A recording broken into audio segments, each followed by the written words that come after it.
Boa Aí, noite, Thalissa. oi. Vê se tá baixo o microfone. Meu microfone tá baixo? O meu tá baixo? Não, não, o seu tá bom, o meu tá baixo. Tá. Deixa eu Não, ver. tá bom. Tá bom? Então, tá certo. Boa noite. Boa noite. Então, vou Tudo começar bem? pedindo. Tudo bom? Vou começar pedindo para você se apresentar um pouquinho pra gente. Então, meu nome é Thalissa. Acho que vocês já viram um pouquinho de mim no post da SEG. Sou geóloga, formada pela Rural. E depois eu fiz mestrado em Geociências na UERJ, onde eu tive a oportunidade de trabalhar durante 2 anos com o GPR. E por isso o convite. Então, para a gente começar a nossa conversa de hoje, vou aproveitar já uma pergunta que fizeram para a gente na caixinha, para falar um pouco sobre a história do GPR, como que o método surgiu.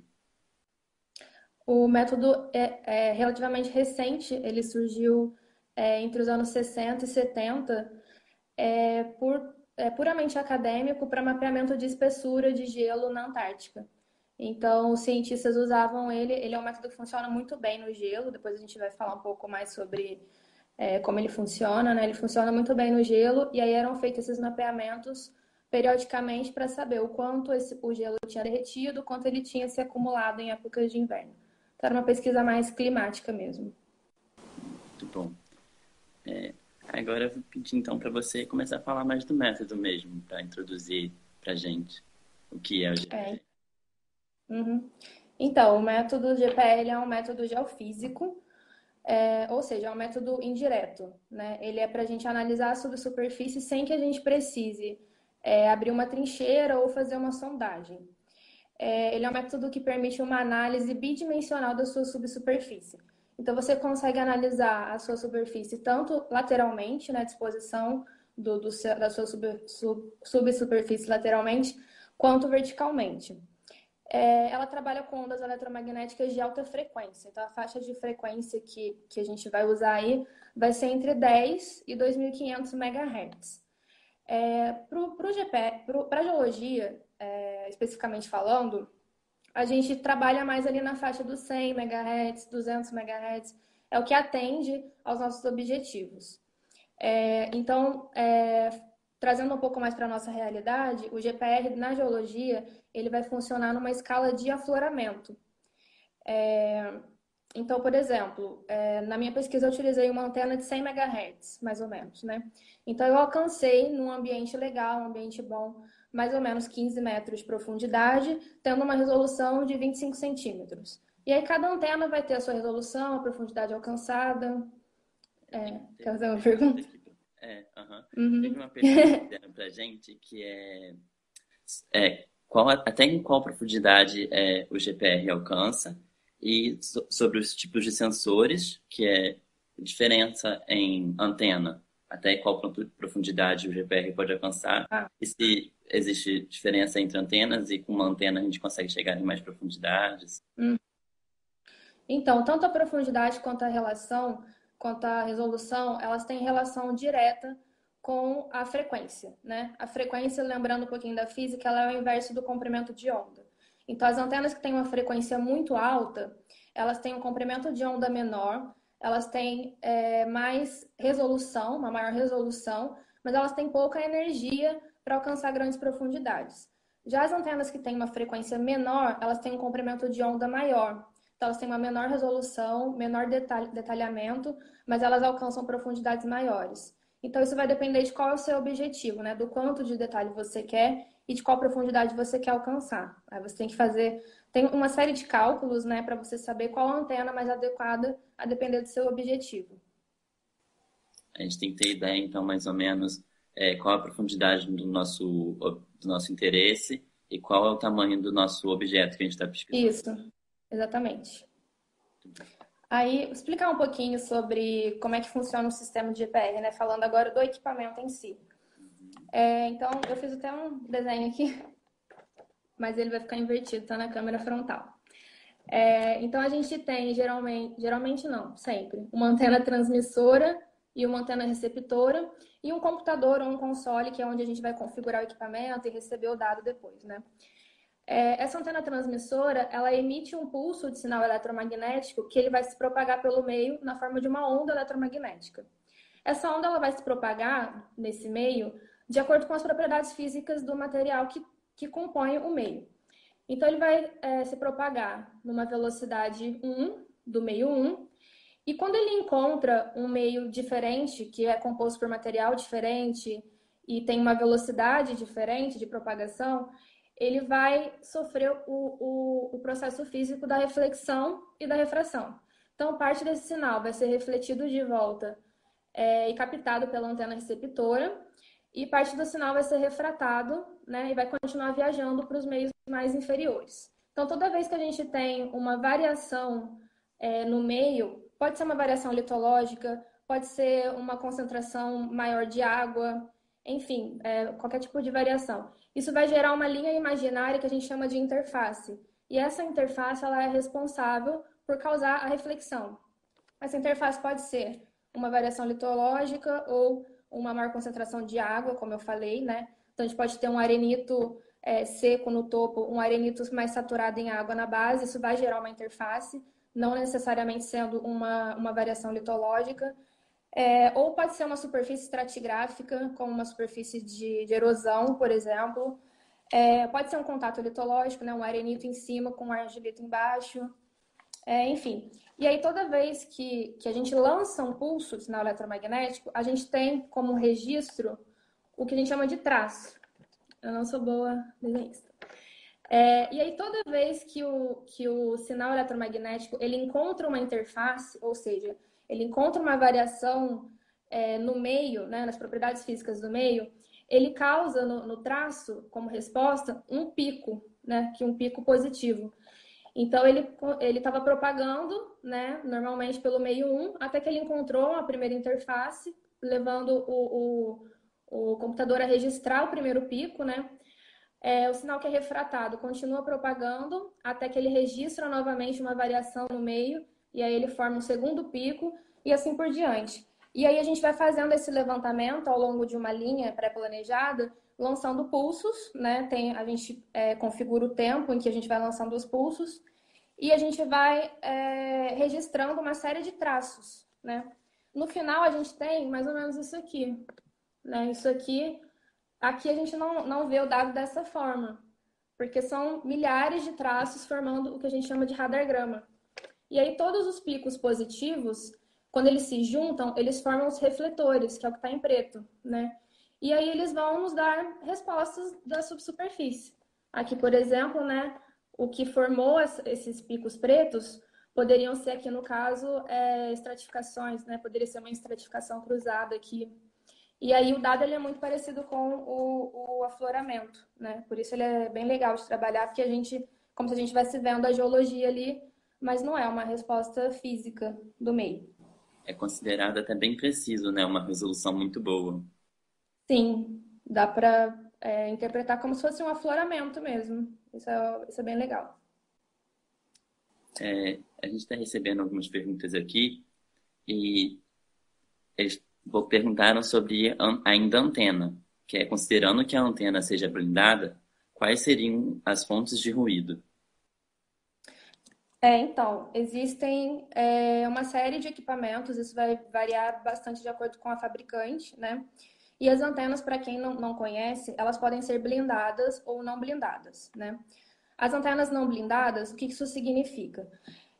Quando a antena transmissora emite um pulso de sinal eletromagnético, ela emite essa onda como se fosse uma esfera.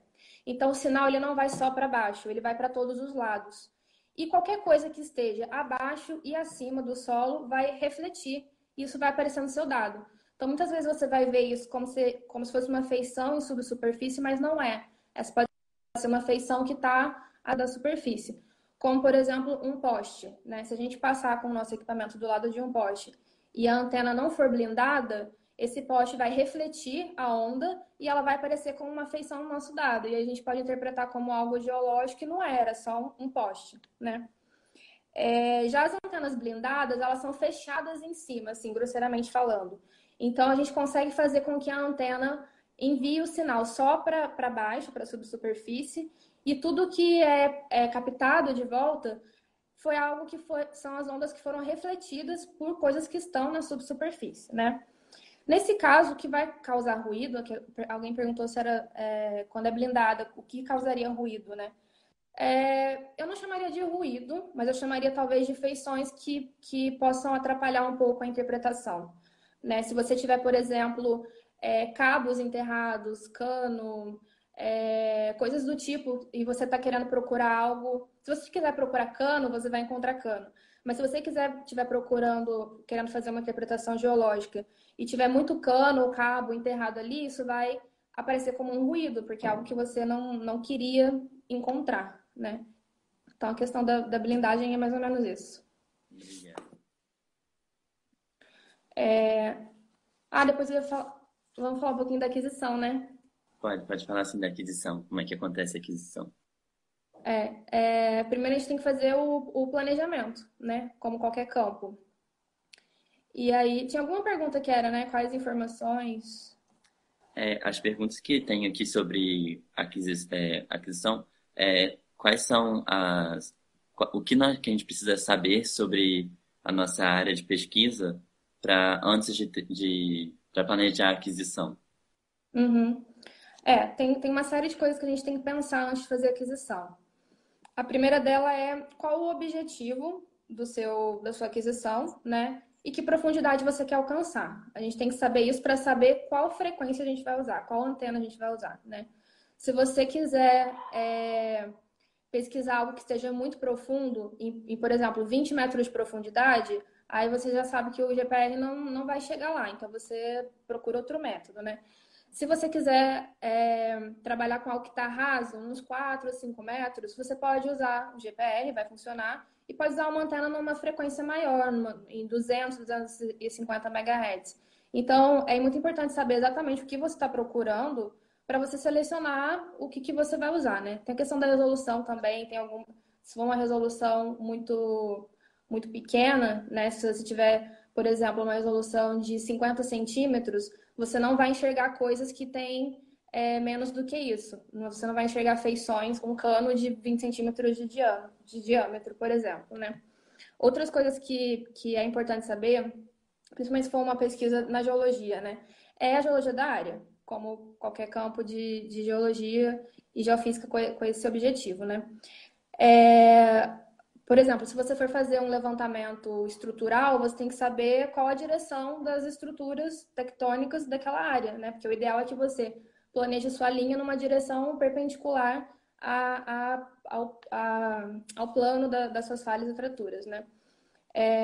Quando você estiver em campo também, é bom que você começa a perceber tudo que compõe aquele ambiente que você está pesquisando. Embora o seu objetivo não seja o que está acima, não seja a superfície, muita coisa que está ali vai te dizer respeito ao que está embaixo, na subsuperfície. Então, é interessante que a gente analise os ambientes de sedimentação, se a gente estiver trabalhando com geologia sedimentar, estratigrafia e tal. Se você está próximo de um rio, se você está próximo da praia, enfim. É importante também a gente prestar atenção nos processos naturais que estão acontecendo ali. Se é uma área de encosta, onde você pode ter um escorregamento, e também nos processos antrópicos, né? Se é uma área que pode ter sido antropologicamente modificada. Tudo é muito importante a gente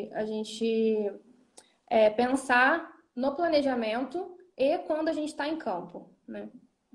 Aí... Outra pergunta que a gente tem aqui sobre planejamento é a diferença entre usar o GPR, como você falou que a água ela pode aumentar a condutividade, né, dos materiais. E aí a pergunta aqui é sobre usar o GPR em dias chuvosos ou com substrato molhado.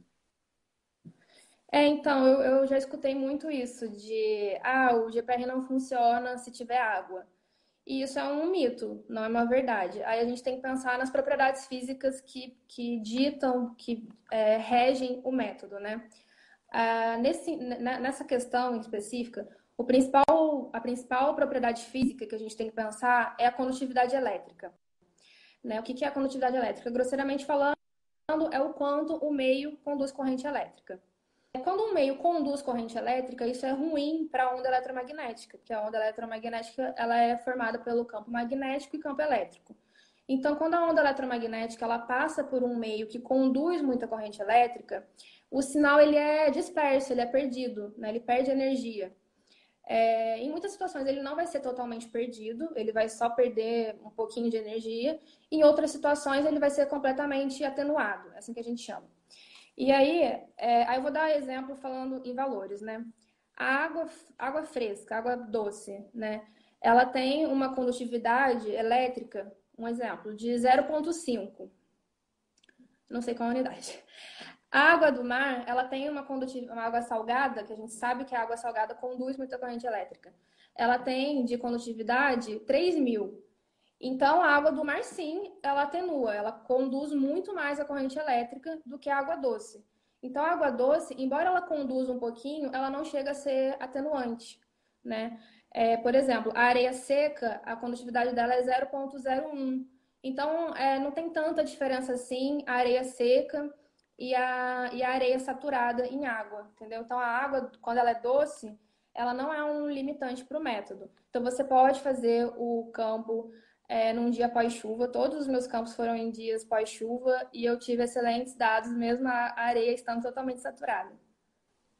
Outra limitação que perguntaram aqui é se a argila ela é uma limitação. Por exemplo, se na minha área de estudo tem um solo argiloso, eu deveria abandonar a ideia de usar o GPR?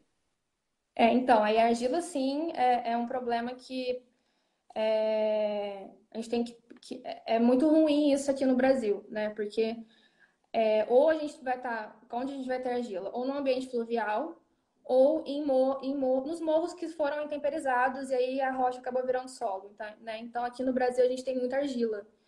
É a mesma questão da condutividade elétrica. A argila conduz muita corrente elétrica. Então, em comparação com a areia, a argila tem a condutividade 2 e a areia 0,01. Então, a argila conduz muita corrente elétrica e, por isso, ela é atenuante para o sinal. Então, em ambientes fluviais, eu já fiz um levantamento num ambiente fluvial e já fiz em topo de morro que era rocha e virou solo, né? Em ambos os casos, eu consegui uma profundidade de mais ou menos 4 metros. Então, se você vai estudar algo raso, ok, você pode usar, né? Se for uma pesquisa geológica, não faz muito sentido você trabalhar com 4 metros de profundidade, né? A não ser que, né, seja interessante para você. Já no caso da areia, a condutividade dela é muito baixa, então você consegue profundidades ótimas porque o meio não é atenuante, né? Então, você consegue aí uns 15 metros de profundidade. Por causa da condutividade elétrica. Acabaram de fazer uma pergunta agora sobre o uso do GPR. Você poderia falar a utilização do GPR em corpos pegmatíticos? Acho que se encaixa agora. Aí vocês me pegam. Para mineração, o GPR ele é interessante para algumas questões. Ele é interessante na fase exploratória, quando você está, como na sísmica, por exemplo, né? A gente gasta com a geofísica para entender a bacia e saber onde vai furar, né? Entender a história de evolução daquela área para saber onde vai furar. Na mineração não é muito diferente, né? Então, é interessante você usar no sentido de reconstrução geológica daquela área, né? Para entender que estruturas você tem ali, né? Se é um paleocanal, se é quais são os corpos que tem ali, né? Se são sedimentares ou não, se é rocha ou não, enfim. No caso do veio de pegmatito, eu não tenho experiência, para te falar a verdade, então eu não sei. Teria que ler. Acho que você poderia continuar, então, falando sobre as propriedades físicas do GPR, condutividade, Tá aluno permeatividade. bom? Aprendeu direitinho. Então, o GPR, as 3 principais propriedades, né, quando a gente vai estudar GPR, que a gente tem que levar em consideração, são a permeabilidade magnética, a permissividade elétrica, que é também chamada de constante dielétrica, e a condutividade elétrica, né? A permeabilidade magnética a gente considera como constante porque a gente está fazendo um levantamento aqui na Terra, só, né? Se a gente for para outro planeta, aí no caso é outro valor. A permissividade elétrica, ela é o quanto o seu meio permite que a onda se propague. E aí isso vai ter uma resposta na velocidade. Então, os materiais que têm uma permissividade muito alta, eles permitem menos que a onda se propague. Então, a velocidade vai ser um pouco mais baixa. Os meios que têm uma permissividade mais baixa, eles permitem mais que a onda se propague. Então, a velocidade vai ser mais alta.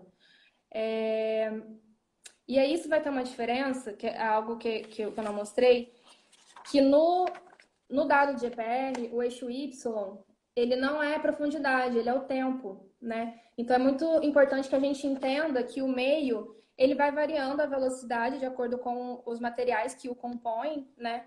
E aí, só quando a gente faz o modelo de velocidade, não sei se você lembra disso da aula, só quando a gente faz o modelo de velocidade, a gente entende a velocidade de cada um dos meios, é que a gente pode fazer essa conversão para profundidade, né? Então, a permissividade, no caso, entraria aí. A condutividade vai entrar no caso que eu falei, ela atenua o sinal porque ela conduz a corrente elétrica, né? Como o próprio nome diz. Então, a condutividade tem relação com a atenuação do sinal, a profundidade que vai chegar, enfim, são basicamente essas três propriedades. A argila, então, ela é muito condutiva, né? Muito condutiva. Não funciona, gente. Então, a gente pode seguir falando sobre o GPR. Perguntaram aqui também a utilização do GPR para pesquisas em aquíferos. Em o quê? Pesquisas em aquíferos. Como utilizar o GPR Tá. para pesquisa com caráter hidrogeológico. Então, eu já vi alguns trabalhos de GPR para isso. Eu usaria o GPR talvez para uma reconstrução do ambiente, né? Talvez encontrar estruturas que possam acumular mais água, e corpos sedimentares que possam acumular mais água e tal. Mas eu nunca vi, de fato, o GPR respondendo à presença de um aquífero, né? O meu orientador falava que quando a onda ela encontra água, uma alta concentração de água, ela mudava de fase, né? O pico positivo passava a ser negativo e vice-versa. Mas eu não sei até que ponto isso é muito palpável para usar o GPR com essa finalidade, né? Então, para a água, eu indicaria usar a eletroresistividade. Ela é um pouco mais confiável do que o GPR, né? Eu não usaria o GPR para estudar aquífero, não. Eu estava lendo alguns artigos sobre o GPR e eu vi que eles utilizaram o GPR para o mapeamento do nível do lençol freático. Então, acho que, assim, para você mapear o seu nível do lençol freático, acho que pode ser uma boa. Então, se você conseguir ver essa inversão de fase que eu falei, quando o positivo vira negativo, você pode talvez dizer, ok, encontrei meu lençol freático. Mas é muito sensível, sabe? Então eu não sei até que ponto, de fato, você vai ter essa resposta. Entendi. Então, aí vai de quem vai fazer o levantamento. Você quer falar agora alguma coisa sobre a utilização do GPR no gelo, aproveitando que a gente já está falando de água? O de gelo é mais para a gente saber o contato mesmo entre o que é o depósito glacial, né? Não o depósito glacial, o gelo mesmo, de fato. E onde começa o embasamento. E aí eles fazem até hoje, né, esse tipo de mapeamento para ir calculando a espessura do gelo, né? Então, no verão eles conseguem saber o quanto de gelo derreteu, no inverno quanto de gelo se acumulou, né? A gente pode ir falando da interpretação e mais aplicações, né? O que você acha? Pode sim. Pediram para falar um pouco também sobre o processamento. Você poderia falar um pouco de processamento? Ah, tá. Legal. O processamento, tá importante fazer essa pergunta, que eu não ia falar de processamento. O processamento é importante que as pessoas que queiram trabalhar não só com GPR, mas com GPR, né? E eletroresistividade também, que entendam que o processamento ele não é uma receita de bolo. Então não adianta eu, Thalissa, pegar o passo a passo do processamento que eu faço e passar para outra pessoa tentar aplicar no dado dela, né? Porque você tem que entender qual a matemática por trás de cada filtro que você vai usar para saber se ele é necessário ou não para o seu dado, né?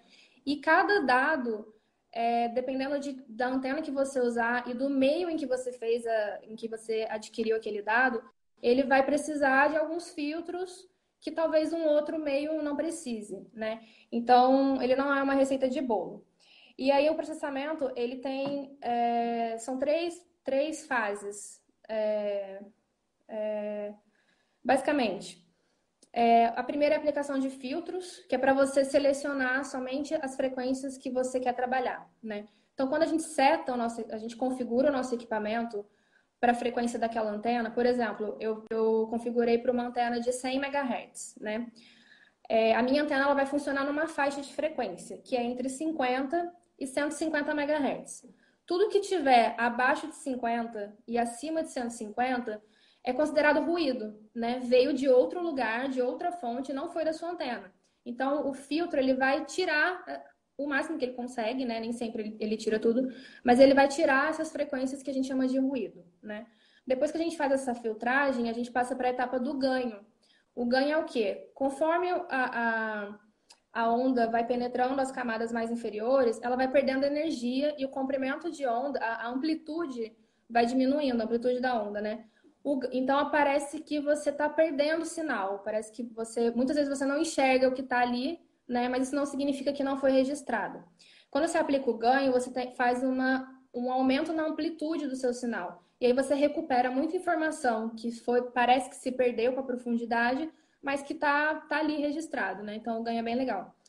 E a terceira etapa do processamento é a migração, né? Que eu falei bastante disso para essa turma, sala de aula, mas a gente não conseguiu trabalhar, né?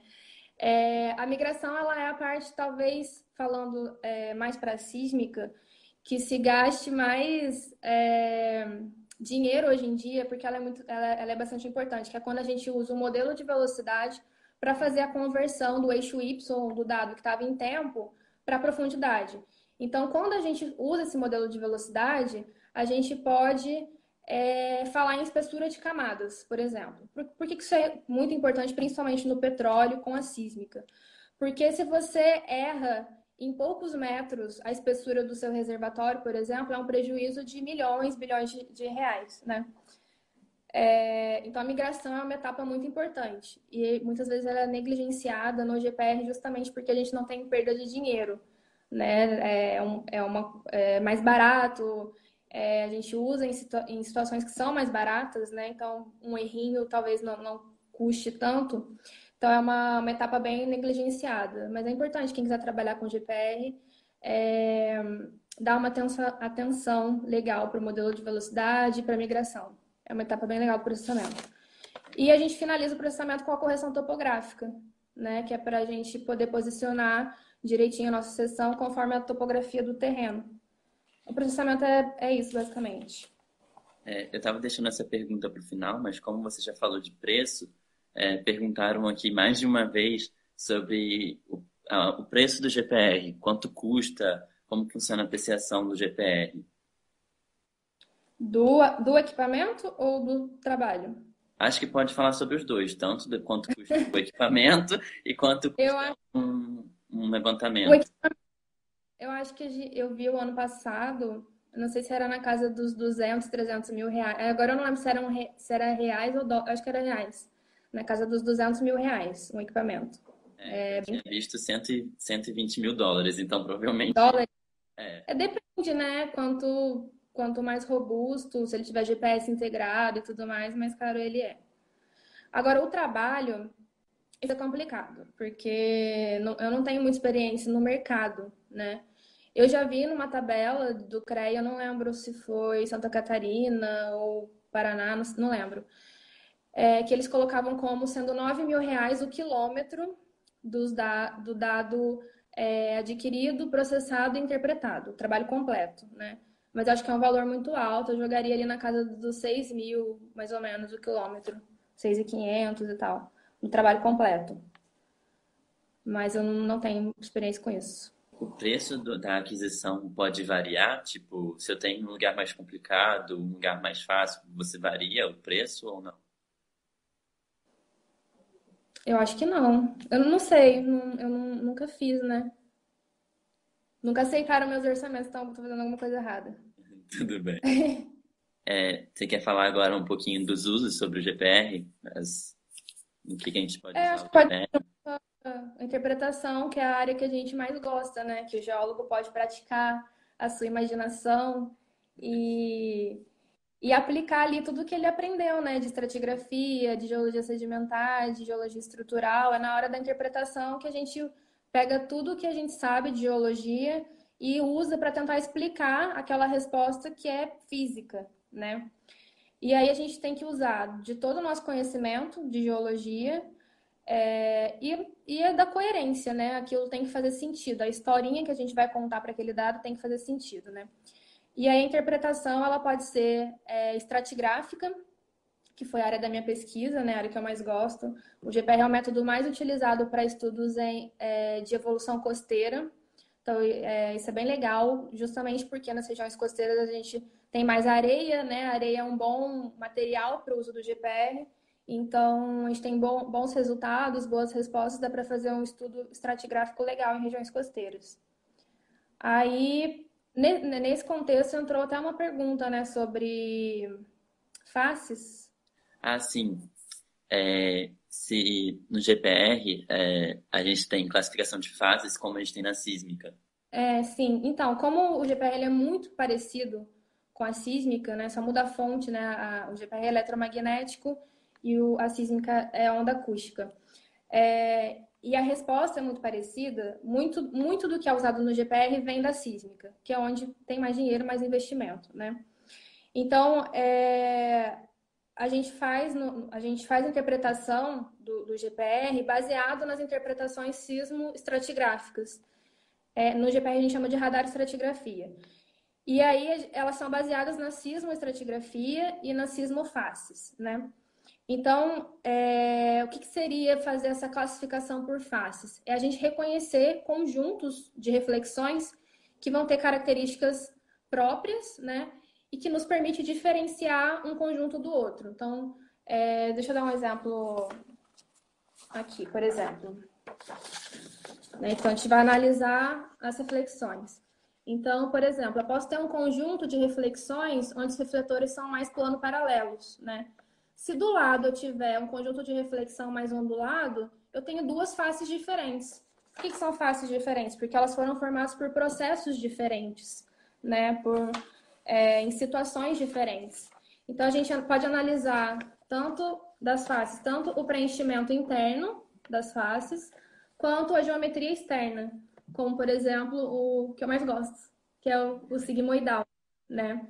E aí, essa geometria dos corpos, das faces, né? Elas ajudam a gente a reconstruir o paleoambiente e os processos sedimentares que foram responsáveis pela formação daquela face, né? Então, para quem quiser trabalhar com estratigrafia, é uma ferramenta legal para fazer esse tipo de estudo.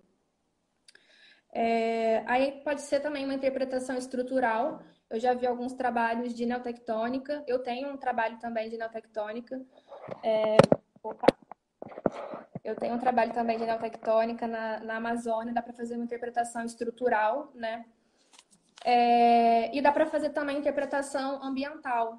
Por exemplo, o mapeamento de cunha salina, né? Então, a cunha salina é o quê? É a intrusão de água salgada no depósito arenoso, na praia, né? E aí, como a gente falou sobre as propriedades físicas, a água salgada, ela conduz corrente elétrica, ela é atenuante, né? Então, você vai ter ali uma atenuação muito forte. Então, se você estiver fazendo um levantamento na praia e você tiver uma atenuação muito forte, você sabe que ali você tem uma intrusão salina. E esse tipo de interpretação é interessante tanto academicamente, quanto também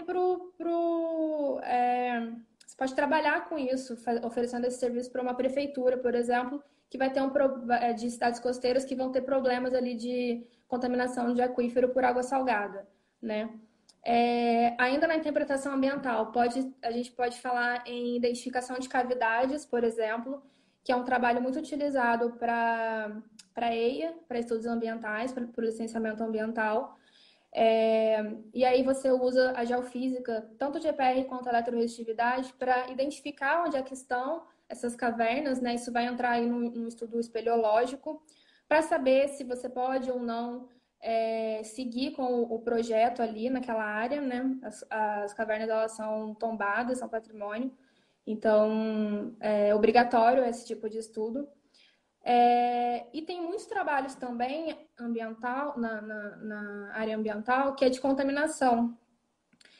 Eu até coloquei um ponto de interrogação aqui, porque eu já li vários trabalhos disso, mas eu nunca consegui ver se de fato o GPR é efetivo para contaminação. Né? No caso, eu usaria a eletroresistividade, mas existem trabalhos sim do GPR para contaminação. Você diz contaminação, tipo, pluma que vazou de um reservatório de poço de gasolina, chorume. Uhum. Entendi. Sim, eu ainda não vi um trabalho legal que mostre de fato se é efetivo o GPR para isso. Mas existem trabalhos sim, mas eu não tenho experiência com isso. Outra área também que tem muita aplicação, e aí é interessante porque tem trabalho mesmo para quem quiser trabalhar com isso pode ir fundo nessa área. É mais para o lado da geotecnia, né? Que é você aplicar o GPR para fazer, por exemplo, o estudo de estabilidade de taludes, de rocha, fazer um estudo mais estrutural, né? O GPR funciona bem legal para isso. Monitoramento de barragem, por exemplo, né? Agora tem acontecido bastante esses acidentes nas barragens, nas mineradoras. Dá para fazer um trabalho legal também. Também é um pouco mais estrutural, né? Talvez ver se está tendo algum tipo de deslizamento, enfim. E para construções também, né? Porque tem as antenas que eu falei, né? Vai entre 10 e 2.500 MHz. 2.500 MHz é uma resolução milimétrica e ele deve pegar aí menos de 1 metro de profundidade. Né? Por que a gente usaria isso? Poderia usar na construção civil. Como, por exemplo, se eu tivesse aqui na parede rachaduras, mas eu não sei para onde essa rachadura está indo, o que está acontecendo ali, poderia usar o GPR aqui para saber, né, se de fato é uma rachadura ou não. Ou se você quer derrubar uma parede, quer saber se ali tem um cano ou alguma coisa importante, e aí você usa o GPR para isso, para fazer esse mapeamento numa resolução maior, mais detalhada, né? Nesse caso de engenharia, o que eu vi bastante, eu li bastante sobre em papers, é a utilização do GPR para estudos de ponte, na fundação da ponte e também em asfalto para ver a condição da rodovia. Achei bem bacana. Uhum. Eles Sim, fazem acho que um estudo seguiria essa linha. evocando o GPR por um carro ao longo da estrada.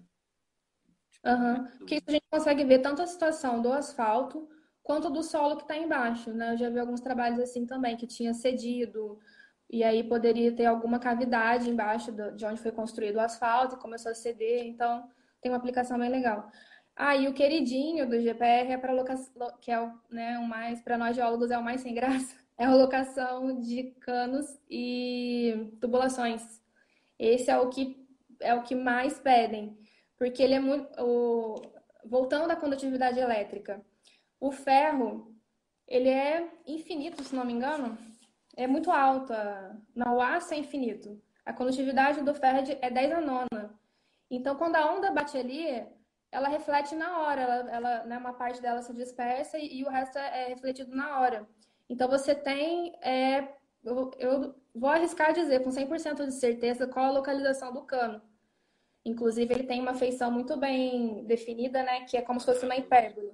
Porque se você tem um cano, a sua onda bate ali, ela é totalmente dispersada, como se ela fosse água batendo, né? E aí você tem essa característica de hipérbole.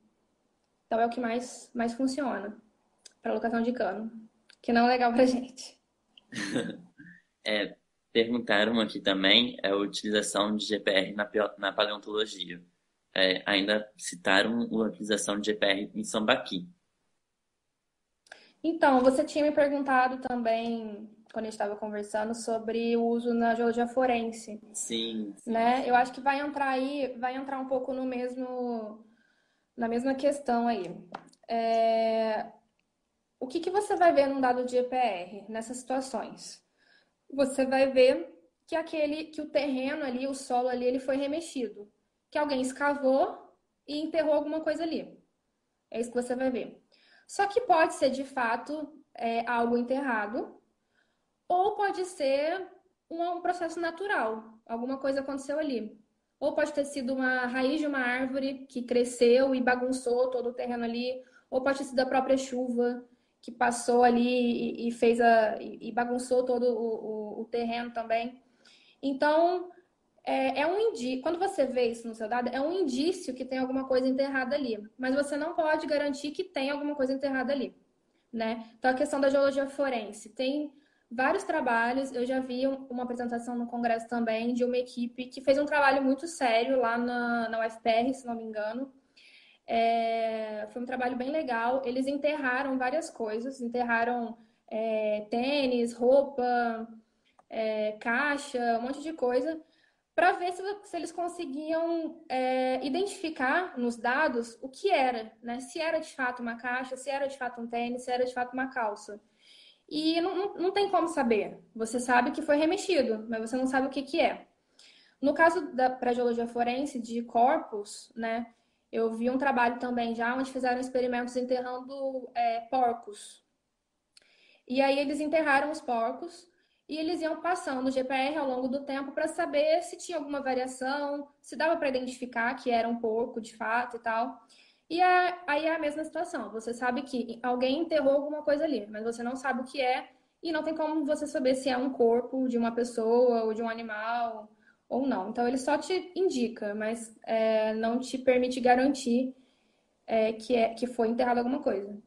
Nessa de corpos aí, eu vi que em 1960 alguma coisa, acho que na Espanha eles utilizaram o GPR para saber onde que estava enterrado, utilizaram para saber onde estava enterrado corpos de serial killers. Eu achei bem Uhum. maneiro. Inclusive isso tá, essa fala tá num livro sobre GPR que eu estava estudando para poder conversar. Uhum. Achei bem bacana a utilização. E outra sobre a identificação de objetos, tem um estudo da Federal de Brasília, da Universidade de Brasília, que eles fizeram numa área de controle da Polícia Federal de lá, em que eles enterraram armamentos. E armamento metal, né, objeto Uhum. metálico, eu acredito que seja uma resposta Sim, melhor. sim, Aí, eu não lembro qual foi a frequência que eles utilizaram, mas para identificação da pistola e Uhum. do fuzil, eles conseguiram pegar bem a geometria da arma. Uhum. Aí eu acho que E, é interessante por causa da condutividade, é, né? Eles são, não sei do que é feito, mas ele com certeza conduz muita corrente elétrica, então a reflexão é muito forte, né? E aí talvez pode ser até que eles tentassem e não fosse, poderia ser um cano, mas tem uma chance grande de ser porque ele está bem marcado no dado, né? E aí quando são coisas enterradas geralmente é enterrado no raso, não é enterrado em 15 metros de profundidade. Você vai ser enterrado em 4 a 5 metros. Então, você pode usar uma antena com uma alta frequência, você vai ter uma resolução muito boa, uma resolução de 5 centímetros, 10 centímetros, e fazer uma identificação legal, né? Vai ter um maior detalhe e vai poder identificar melhor o objeto que está ali enterrado. Então, se for objetos como armas, por exemplo, eu acredito que funcione sim melhor. Mas legal, depois você me outro de objeto enterrado que eu tava vendo, acho que objeto, né? É raiz de mandioca. Eu tava Aham. vendo um estudo em que eles utilizaram o GPR para ver se a mandioca ela já estava grande o suficiente para colheita. Eu achei algo bem interessante porque foge totalmente do que a gente está acostumado a ver, né? Utilização Uhum. em Sim. agricultura. Só. Então, o GPS é utilizado em agricultura de precisão. Eu sei que é utilizado para você fazer o estudo do solo, né? Espessura dos horizontes e tal. Mas para a mandioca, eu gostaria de ver também o dado. Assim, a gente tem que também. Nós somos cientistas, né? Então, quando a gente pega um trabalho, a gente tem que ser crítico de olhar para o dado e falar, realmente é isso que eu tô vendo, né? Porque o que acontece muito com dado geofísico, e de GPR em especial, é que você pode dizer que tem qualquer coisa ali. Quem é outra pessoa para dizer que não tem? Né? Então, nós, enquanto pesquisadores, cientistas e profissionais que temos um mínimo de conhecimento, a gente pegar o dado e duvidar do dado, entendeu? Será que de fato tem ou não? Mas é interessante. Quanto mais a gente vê, também mais coisas a gente enxerga e passa a ser mais útil pra gente. Acho que é isso que eu tenho aqui de aplicação de perguntas que fizeram para você. Acho que perguntaram mais dos ambientes, né? Teve muita pergunta da argila, isso é bem interessante. Eu achei bem interessante fazerem essa pergunta. Porque a grande parte dos trabalhos de GPR são fora do Brasil, né? Então, muitas vezes você vê uma tabelinha com dados lá, tipo, colocando profundidades absurdas. Se você tiver 100 MHz, você vai alcançar 50 metros de profundidade. Só que a gente isso foi feito, esse valor, né, foi alcançado em outro país que tem outras condições climáticas, outros tipos de solo. Quando a gente traz isso para a nossa realidade, a gente tem que pensar quais materiais compõem o solo, né, onde a gente está trabalhando. E aí aqui no Brasil ele é ruim para a geofísica, é ruim para o GPR, justamente pela questão do intemperismo, né? Então, se tiver argila ou se for um ambiente fluvial, é muito difícil de conseguir trabalhar com GPR. Então, aí você já pensa que é melhor talvez tentar um outro método, né? Não sei. Vale testar também, né? Só aprende quando dá errado. É, na dúvida a gente testa, né? É. Ah, acho que foram isso, os principais usos, os custos da variáveis eu já perguntei. Eu vi que algumas pessoas mandaram aqui, Eu anotei mas as perguntas e eu te fiz durante a, a live. falando aqui.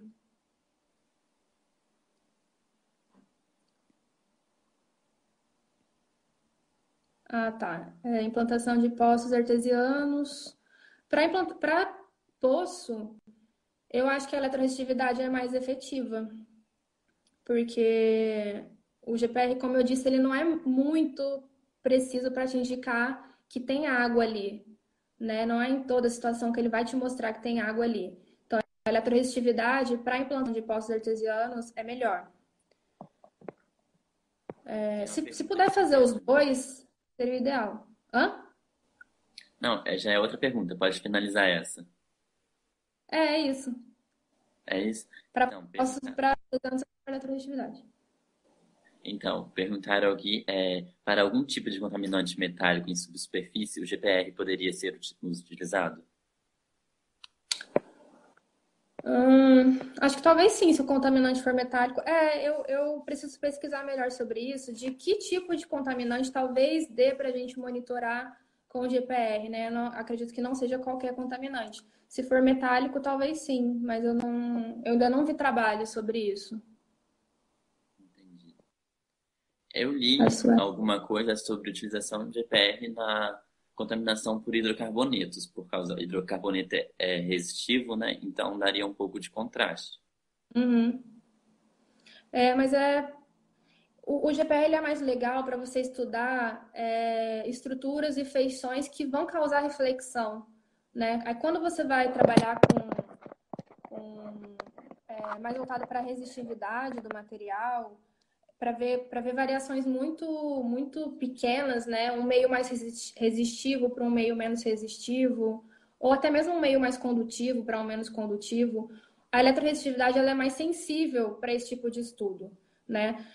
Nesse sentido, o GPL é interessante para a cunha salina porque de fato tem uma diferença absurda de onde tem água salgada e onde não tem. Então você consegue de fato mapear isso. Mas outras coisas, outros contaminantes, o GPR não é tão sensível, né? Então a eletroresistividade é mais interessante nesse caso. Eu, pelo menos, optaria pela eletroresistividade. Então acho que é isso. Você quer acrescentar alguma coisa, alguma informação? Eu quero só me dizer que eu estou disponível se alguém quiser tirar dúvidas, pegar bibliografia, discutir, me corrigir, porque com certeza eu falei alguma coisa errado, acontece. Não tenho tanta experiência assim. Mas eu adoro falar sobre isso, adoro ajudar quem estiver trabalhando com isso. Tô disponível e é só entrar em contato, sempre que precisar. A gente que agradece a sua presença. Foi muito boa, foi uma aula maravilhosa. Foi muito bom ter você Parabéns com a gente. para o capítulo, pela iniciativa. Achei muito legal vocês fazerem isso. Ocupar a Obrigado. nossa cabeça um pouquinho com coisas úteis, né? Obrigado, imagina. Uhum. Então, boa noite, Thalissa. Até a Boa noite, próxima. gente. E fiquem em casa. Fique em casa. Tchau. Tchau.